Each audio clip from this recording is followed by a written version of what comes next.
டே 2 of நானும் என் 6 பேக்ஸும். So இதுதான் நான் இப்போ இருக்க கண்டிஷன். இன்னும் 58 நாள் இருக்குது. நான் 15 டேஸ்க்கு ஒரு வாட்டி நான் எப்படி இருக்கேன்னு ஷோ பண்ணுவேன். காலைல எழுந்துச்சுனே ஆம்லா தண்ணியை கலக்குன்னு குடிச்சிட்டு ஆப்பிள் ஓவர்ஸில் போட்டு இன்றைக்கான பிரேக்ஃபாஸ்ட்டை பக்காவாக முடிச்சிட்டேன். அதுக்கப்புறம் மதியானத்துக்கு சிக்கன், முட்டை, கேரட்லாம் எடுத்துகிட்டு ஜிம்முக்கு கிருன்னு கிளம்பி போயிட்டேன். வர சண்டே சைக்கிளிங் பண்ணலான்னு இருக்கோம்.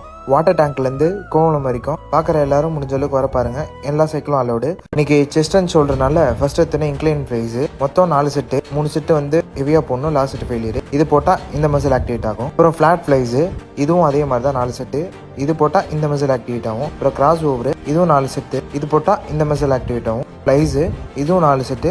இது போட்டால் இந்த மசில் ஆக்டிவேட் ஆகும். அப்புறம் டிப்ஸு, இது போட்டால் இந்த மசில் ஆக்டிவேட் ஆகும். அப்புறம் செஸ்ட் முடிச்சோடனே ஷோல்டருக்கு போயிடுச்சு. ஃபர்ஸ்ட் எடுத்தோடனே ஷோல்டர் ப்ரெஸ்ஸு, இது போட்டால் இந்த மசில் ஆக்டிவேட் ஆகும். அப்புறம் ஃப்ரண்ட் ரைஸு, இது 4 செட்டு போடணும். இது போட்டால் இந்த மசில் ஆக்டிவேட் ஆகும். அப்புறம் சைட் ரைஸு, இதுவும் 4 செட்டு. இது போட்டால் இந்த மசில் ஆக்டிவேட் ஆகும். அப்புறம் ஸ்ட்ரங்ஸு, ஒர்க் அவுட் போட்டால் இந்த மசில் ஆக்டிவேட் ஆகும். இப்போ ஒர்க் அவுட்லாம் முடிச்சுட்டு ஆப்ஸ் ஒர்க் அவுட் பண்ண ஆரம்பிச்சிட்டோம். ஃபர்ஸ்ட் எடுத்தோடனே கிரன்ச்சஸு, அப்புறம் லெக் ரைஸு, அப்புறம் டோ ரைஸில் சைடு ரஷ்யன் டெஸ்ட்டு போட்டு இன்னைக்கான ஒர்க் அவுட் முடிச்சிட்டோம். அப்புறம் வீட்டுக்கு போயிட்டு சுவையான சாப்பாடை போட்டு ரைசன் கூட கிருன்னு வாக்கிங் போக ஆரம்பிச்சிட்டோம். இன்னைக்கான டேவை பக்காவாக முடிச்சிட்டேன்.